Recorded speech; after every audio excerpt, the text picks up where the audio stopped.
మనం అందరికి నా బలం ఎందుకు చూసావా అంటాం. ఏంటి నీ బలం? ఏంటి మన బలం?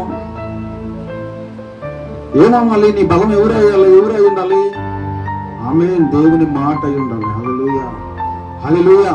ఆయన ఆశ్చర్యకరుడు, ఆలోచనకర్త, బలవంతుడైన దేవుడు. అంటే బలవంతుడైన దేవుడు, ఆయన బలవంతమైన దేవుడు, బలవంతుడైన వాడు. హల్లెలూయా.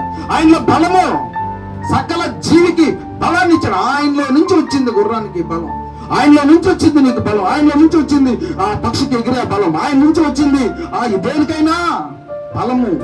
దేని నుంచి వచ్చిందంటే ఆయన సృజించబడిన ప్రతి దాంట్లోకి ఆయన బలము వచ్చింది. అందుకే ఆయన ఆడ మహిమ కనిపిస్తుంది. హల్లెలూయా, హల్లెలూయా.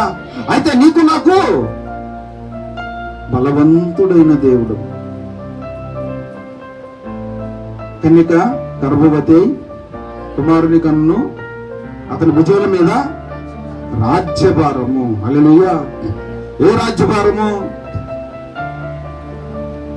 ఏ రాజ్యభారము?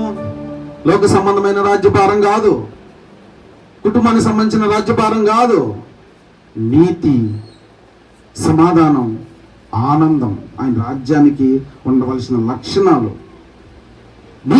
నీతిగా బ్రతకడం, పరిశుద్ధంగా బ్రతకడం. హల్లెలూయా. అందరితో, మనుషులందరితో సమాధానంగా ఉండడం. హల్లెలూయా. ప్రభువునందు ఆనందించటం. ఇది ఆయన రాజ్యభారం. ఆ రాజ్యభారము కుమారుని కనును, అతని భుజాల మీద రాజ్యభారమును. అతడు ఆశ్చర్య కరుడు, ఆలోచన కర్త, బలవంతుడైన దేవుడు. హల్లెలూయా.